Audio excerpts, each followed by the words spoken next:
Vedat Milor, tadı damağımda kaldı dediği lezzetler için bu kez Güney Anadolu'yu geziyor. Milor, önce Tarsus'taki Anadolu sofrasına gidiyor. İkinci duraksa Mersin. Mersin'de Acı Tantuni'ye, Ciğerci Apo'ya ve Ocak Künefe'ye gidiyor.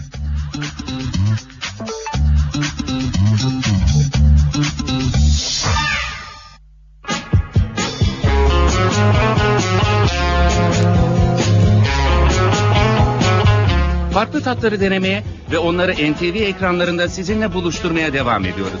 İlk durağımız Tarsus. Tarsus'ta Anadolu Sofrası lokantasındayız. Çok güzel bir mekan burası. Ben de ilk kez geliyorum. Tam karşımızda Antik Roma yolu var.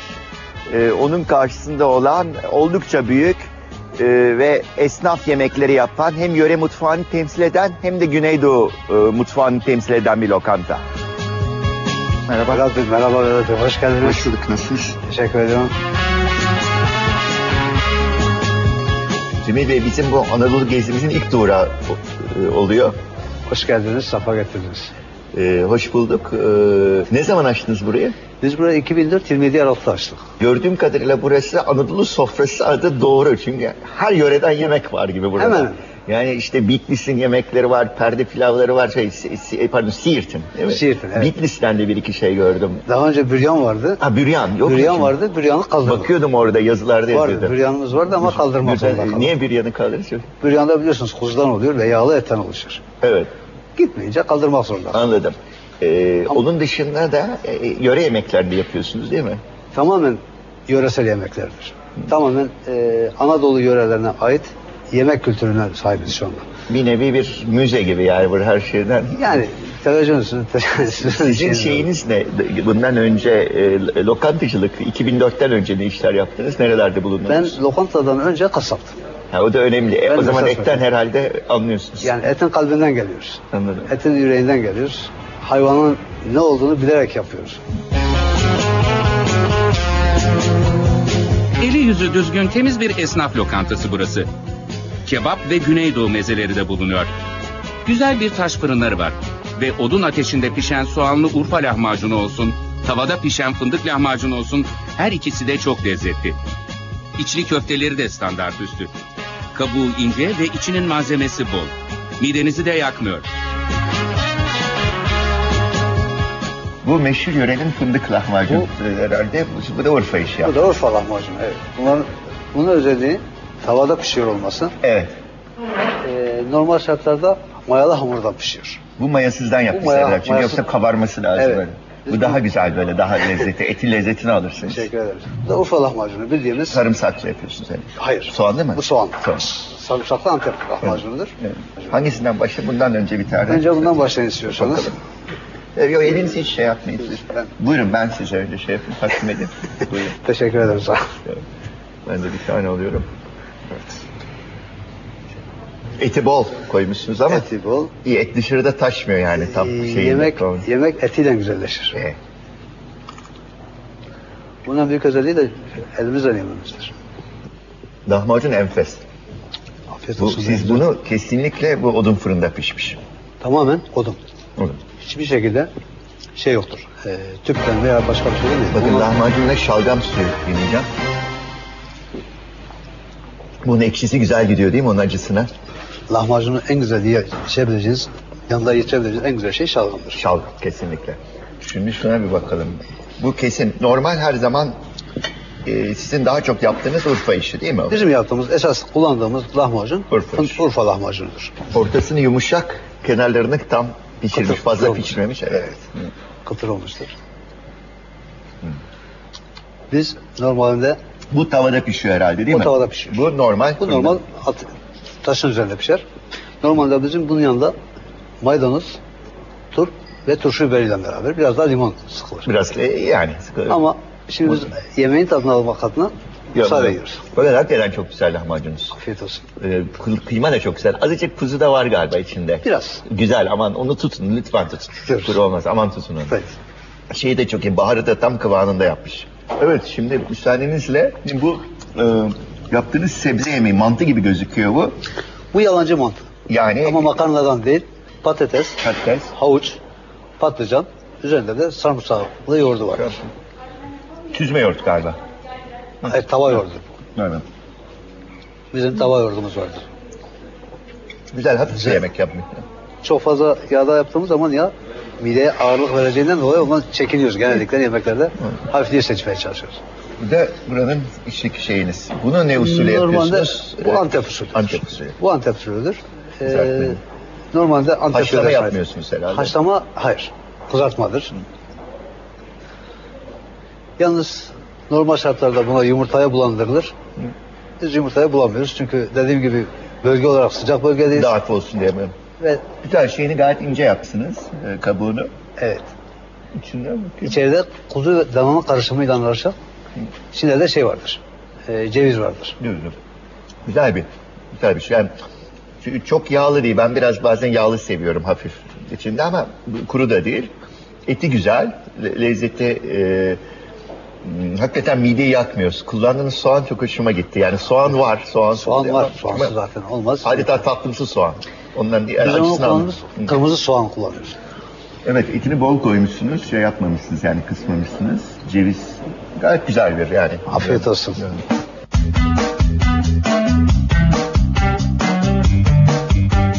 Buraya çevredeki işletmelerden ve Mersin'den yemeğe pek çok kimse geliyor. Romalılardan kalan harabelerin tam karşısında kurulu mekanın güzel de bir terası var. Öğlen burada masa bulmak büyük şans.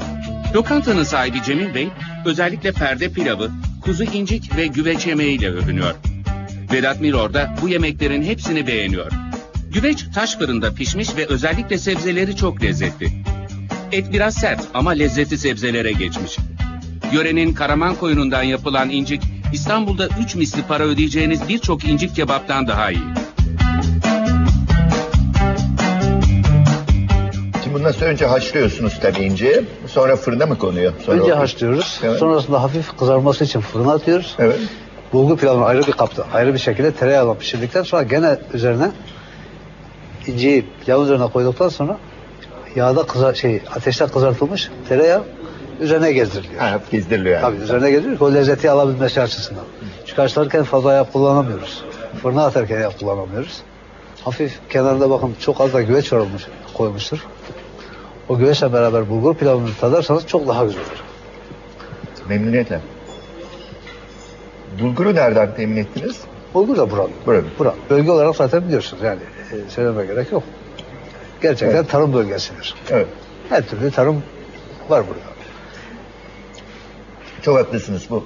Güveçte bulgur Bulgur çok pilavı yok. çok tatlı oluyor. Bu da güzel. Ben bunu doğrusunu isterseniz İstanbul'da bulduğum birçok kıvırcık kuzudan daha çok beğendim. Çünkü biraz daha yağlı. Tercih ediyorum ben. Bu kuzuyu yerken güzel kuzu fakat eski bazı kuzuların o kekik yemiş kuzuların kekik kokusu vardı ya. Yok, onu bulamıyorsunuz. onu bulamazsınız. Onu bulamıyorsunuz. Bunu sonradan ekliyoruz ama Onu hiç bulamıyor musunuz? Yani yok mu öyle kuzu? Yok. Ha? Yok. Yok. Yani bulabilmenize imkan yok. Çünkü dediğim gibi biraz amaç kazanca döndüğünden dolayı Öteki türlü de kazanç olur. Fiyat biraz daha yüksek olabilir.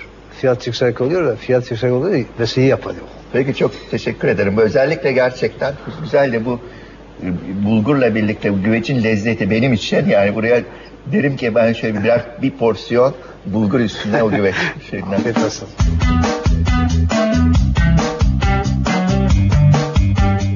Perde pilavı bol kuş üzümlü. Herhalde içinde çam fıstık ve taze badem olsa daha da mükemmel olur. Vedat Milor bu pilavın aslının keklikten yapılması gerektiğini söylüyor. Maalesef ülkemizin birçok yerinde olduğu gibi maliyeti düşürmek için birçok yemeğimiz basitleştirilirken lezzetlerinden bir şeyler yitiriyorlar. Ama bu haliyle bile oldukça emek yoğun olan bu pilavı hazırlamak takdir edilmesi gereken bir uğraş. Perde pilav kuzu çevirme bu da. Kuzu çevirmeniz. Servisi de bu şekilde yapılır bizde. Perde pilavın yanına. Şimdi bu perde pilavı tabii dünyanın en güzel şeylerinden biri. Ve normal bunu eskiden keklik de yapılırdı değil mi bu? Normalde kekikler. Aslında şimdi ben yurt dışında keklik buluyorum, Türkiye'de bulamıyorum. Yani keklik çok lezzetli. Artık niye yok? Vallahi, Yani avlayanmıyor keklik. avlayan da yok. Onun yetiştirmesi de zor olduğu için yetiştiren de yoktur. Yetiştiren diyor. Yetiştiren de olmayınca bir tek Elazığ bölgesinde biraz benim bildiğim kadarıyla, duyduğum kadarıyla keklik vardır ama o da nereye kadar yeter, ne kadar yeter. Ondan dolayı tavukla Yapıyorsun. yapmaya çalışıyoruz. Ha, bazı tatları suni olarak Yine de iç pilav. Evet. Yani o yazık işte. Yani yani yurt dışında epey dolaştığım için görüyorum. Herkes bu tip geleneklerini koruyor, geliştiriyor. Ve ona göre turistler geliyor yemek için. Bizde hep daha bir şey bulunmadığı için daha kolaya kaçıyorsun. İşte pratiğine kaçıyorsun. Ondan sonra insan alışıyor, asıl şeyleri unutuyorlar bile. Ve bu bizim özümüzü yitirmemize sebep oluyor. Maalesef. Maalesef. Bizim özümüzü yitirmemiz. Pilavınız çok güzel ama. Afiyet olsun. Kuzumuzun tadına baktınız mı? Kuzumuz tam sizin istediğiniz tarzda pişirilmiştir. Güzel. Yani kokusu kesinlikle yok, onu söyleyeyim. Yani, bu özel, bu süt kuzu. Öyle mi? Bunu 14 kilo kuzudan 14 kiloluktan 14 kilo kuzudan yapıyoruz.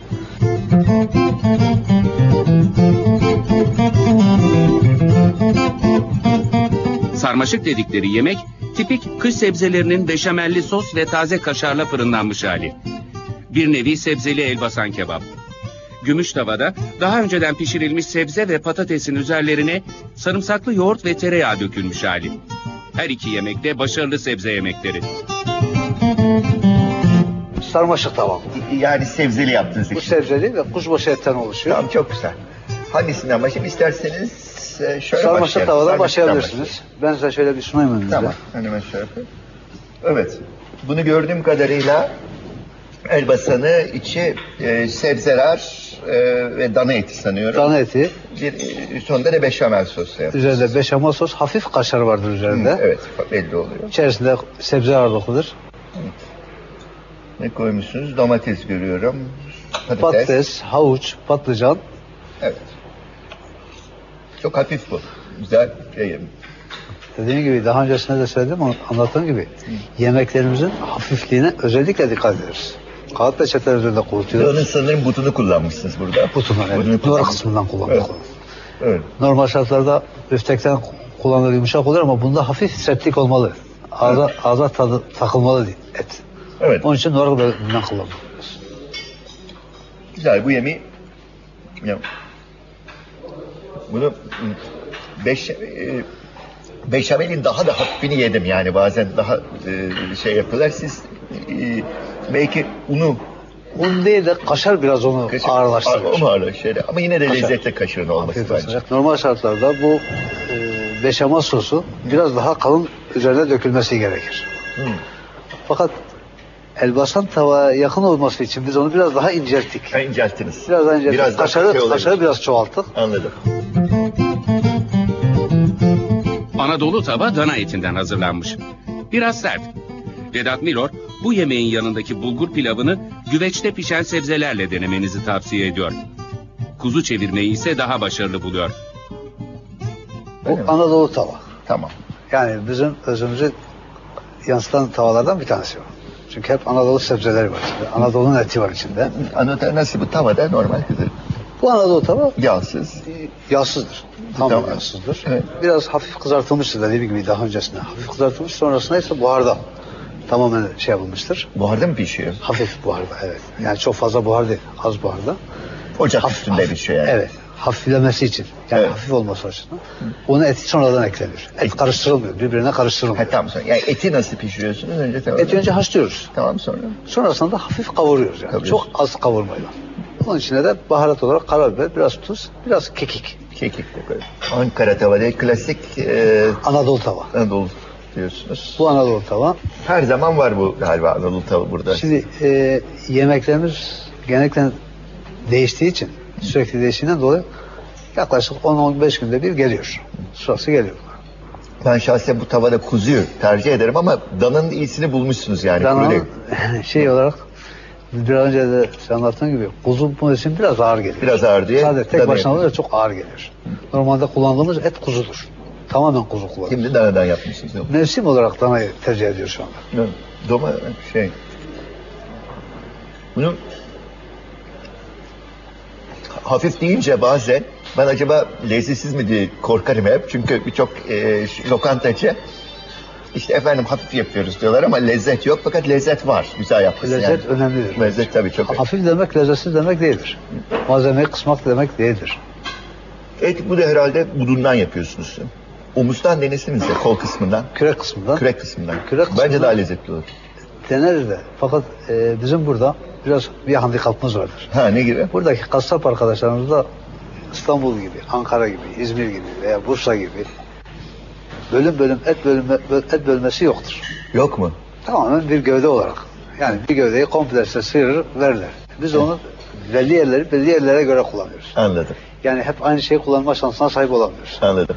Gövdeyi alıyoruz. Kürek kısmı nerede kullanıyorsunuz? Kürek kısmını genellikle kıymada kullanıyoruz. Ha, kıymet koyun. Genellikle kıymada. Tavada güzel olabilir bakın o. Biraz daha yağlı olduğu için Onda tavsiye deneriz. ederim.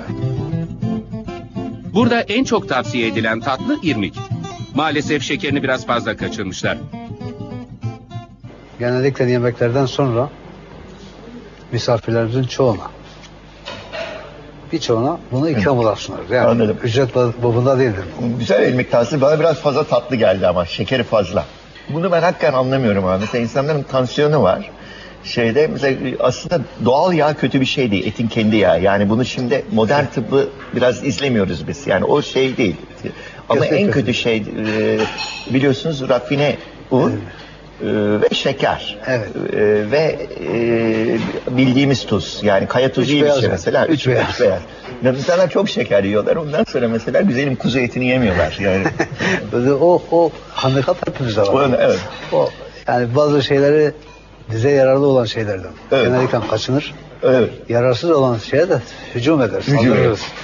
Ve burada, bu bölgede dediğimiz gibi, biraz önce söylediğiniz gibi yağdan, tuzdan, kuzu etinden kaçılır. Kaçın. Ondan sonra bol şeker. Ama şeker hemen hemen hayatın her evresinde, günün her evresinde şeker Zaten işte tam o vardır. şeker hastalığı için. Hamur tamamen vardır. İşte onlar asıl şeker hastalığı şey.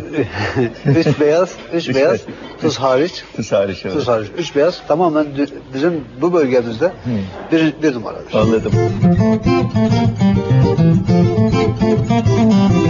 Anadolu gezimize güzel bir yemekle başladık. Bence burada Anadolu sofrası gerçekten önemli bir iş yapmaya çalışıyor. Ülke mutfağını, değişik yörelerin güzel yemeklerini mümkün olduğu kadar fazla kaliteden ödün vermeden sunmaya çalışıyorlar. Böyle lokantaların bence başarılı olması çok önemli Anadolu'da. Çünkü buraya gelen epey de turist var, güzel Roma kalıntıları var. Epey burada fabrikalar var, onların yabancı misafirleri var. Geldikleri zaman Türk mutfağını sunmak çok önemli. Kusursuz diyemem, ufak tefek kusurları olan bir yer ama bu kusurlar daha çok işte ülke tarımının, daha çok da hayvancılığın geçirdiği krizden dolayı bence bazı şeyler daha iyi olabilecekken belki örneğin en iyi kuzuyu bulamıyorlar, en iyi danayı bulamıyorlar ama yine de buldukları İstanbul ortalamasının az üstünde diyebilirim. Ben memnun kaldım.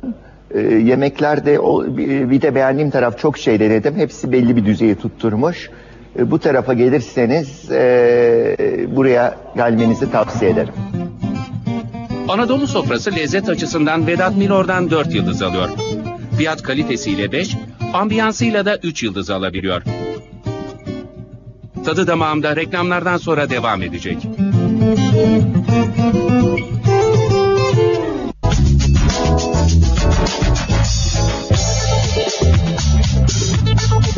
İkinci durağımız Mersin. Hem Mersinlilerin hem de Mersin'e yolu düşenlerin uğrak yeri olan acı tantuni. Merak etmeyin, buranın tantunisi öyle fazla acı değil. İşletme sahiplerinin soyadı acı. Çok güzel bir havada Mersin'deyiz. Ben 30 sene oldu en az Mersin'e geleli. O zaman da tantuni bilmezdim zaten. Daha sonra İstanbul'da yedim. Çok merak ediyorum ben de Mersin'de gerçek tantuninin lezzeti nasıl diye. Şimdi göreceğiz. Vedat Milor, tantuniyi sadece İstanbul'dan bildiğini, Mersin'de ilk kez yediğini itiraf ediyor. Onun yaptığı araştırmaya göre tantuninin koyun etinin kırıntılarından yapılması, içinde sakatat parçalarının da olması ve haşlandıktan sonra sac üzerinde kuyruk yağıyla pişmesi lazım. Öte yandan artık koyundan yapılan tantuni kalmamış. Herhalde herkes daha ucuz diye pek de körpe olmayan danaya dönmüş. Kısacası Vedat Milor'a göre tantuni biraz sosyetikleşmiş.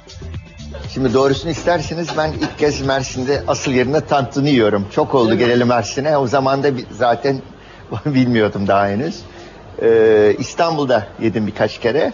Evet. Çok merak ediyorum tadını acaba Mersin'de nasıl oluyor diye.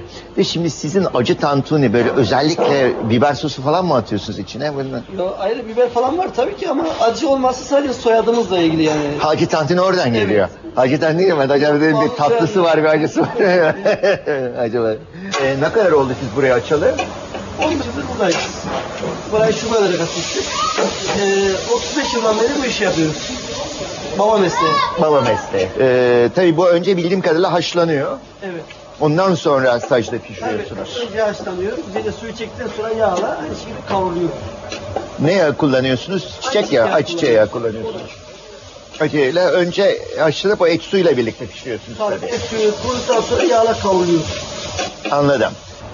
Bu etin kaburgasından olur değil Evet, mi? kaburgasından. Yağlı kısmından oluyor Tabii yani. yağlı kısmından geliyor. İstanbul'da yediniz mi siz bunu? Farkı Yok. var mı merak ediyorum. Yani Çok nasıl? fark var. İstanbul'daki burası çok fark var. Buranın malzemeleri daha farklı. Yeşillik olayı, nanedir, teredir. Ha, Baharatları farklıdır. soğanınızı koyuyoruz. Tabii nane güzel olur. Tere. Değil mi? Evet. Domates içinde mi bunun kesilip? Ayrı. Pişiyor, ayrı da koyuyoruz. Pul biber, sumak kullanıyorsunuz. Güzel. Pul biber, toz biber, sumak. Sumak da var. Teşekkür ederim.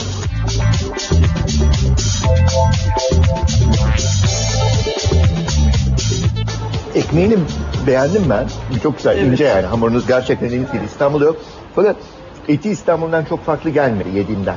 Yani güzel fakat ben biraz daha şey bekliyorum böyle hafif daha ağır, daha böyle içinde et suyu tadı. Tam daha çok Onu işte fazla, et suyu tadını fazla vermedik ki Evet. ağırlamasın diye. ağır yapabilirsin, yapın. Başka ağır bir tane yapsanıza bana. Olur tabii. Var mı?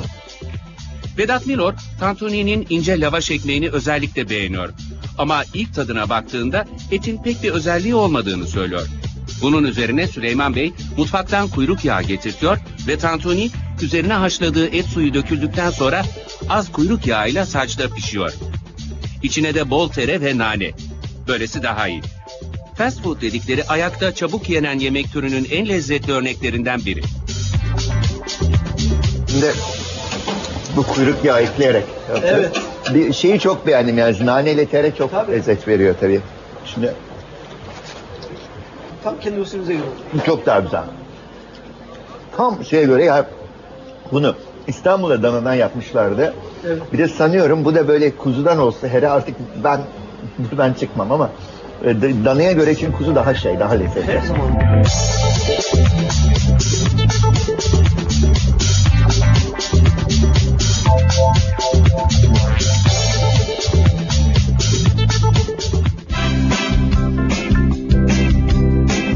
Mersin'de ciğeriyle övgü alan bir yere gidiyoruz şimdi. Ciğerci Apo'ya. Mersin'deki yemek şölenimiz devam ediyor. Şimdi buranın en eski lokantalarından Ciğerci Apo'ya geldik. Sadece ciğer değil aynı zamanda burada kebap da yapıyorlar. Sırada Ciğerci Apo.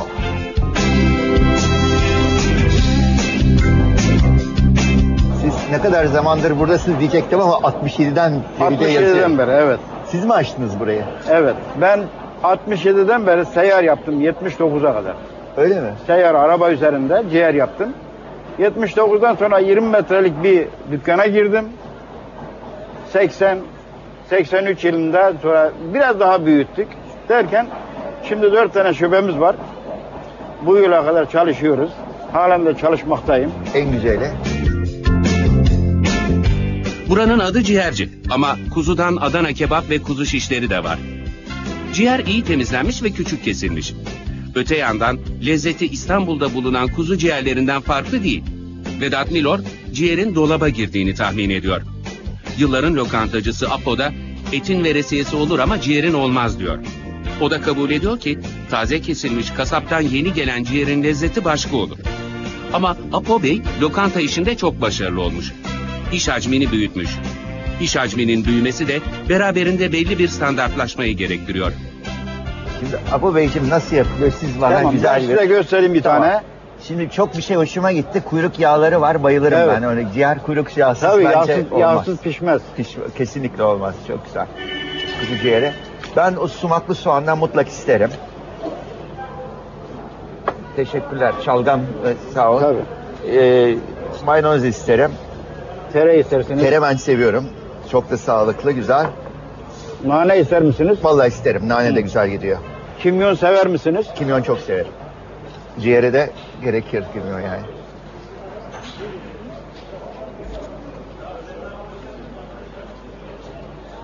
Şalgam güzel. Bu şalgam yani fabrikasyon değil. Evet. Kendiniz mi yapıyorsunuz şalgamı? Ben kendim yapmıyorum, yok. Alıyorsunuz. Satın alıyorum. Ama inşallah. kendileri yapıyorlar Evet, belli mi? evet. Tam düşündüğümü söyleyeyim. Çok beğendim ciğeri, çok güzel temizlemişsiniz. Kuzu ciğeri aynı zamanda, Evet. o da belli ki özellikle seviyorum. Tek şey, bazen ciğer böyle hiç dolaba girmemiş, dip frize girmemiş ciğerin bir tadı vardır. Bunda o yok. Bu Evet. dolaba girmiş gibi. Tabii dolaba girmiş. Dip frize Tabii, koydunuz. Evet. Ciğer tabii çok hassas bir şeydir. Dolaba girdiği zaman biraz kendi özelliğini kaybediyor. Biraz kaybediyor. O dolaba girdikten sonra Biraz şeyini kaybediyor. Tabii. Çünkü ciğer çok taze yenmesi gerekir şeyde. Evet, çok güzel ama. Teşekkür ederim. Afiyet Şimdi olsun. ne var sırada? kebap var efendim. Tamam. Adana kebapsa biraz fazla pişmiş ve azıcık kuru. Vedat Milor yerken içinden de küçük bir sinir parçası çıkıyor. Lavaşı da ızgara yapmışsın sen. Evet. Bizim kendi imalatımız o. Lezzetli. İlk aldığım noktada biraz sinir çıktı. Öyle mi? He. Ama satırla şey yaptınız Evet, herhalde. evet. Evet, o lezzet veriyor. Satırla kesiyorsunuz. Satırla Böyle. kesiyoruz. Evet. Onun güzel, çünkü o zaman içi sulu kalmış. Dışını güzel pişiriyorsunuz, içi daha lezzetli. İkinci lokmada yok. Güzel. Çok lezzetli tabii etiniz. Evet, evet. Yani koyun ancak bu lezzeti veriyor. Tabii. Bu danadan kesinlikle bu lezzeti Olmaz, alamıyorsunuz. evet, Yok, doğru- çok daha doğru lezzetli. söylüyorsunuz. Çok daha lezzetli. Evet. Güzel yani. Gerçek.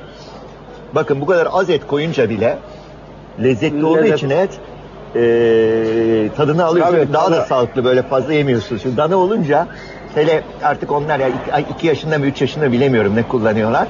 Fazla lezzetli olmuyor, daha fazla et yiyorsunuz. Evet. Aslında koyunda daha az Biz genel yemiyorsunuz. biz tamam. kesinlikle bu kuzu kullanıyoruz. Ciğerlerimiz de kuzu, Evet. etlerimiz de kuzu. Teşekkürler. Afiyet olsun.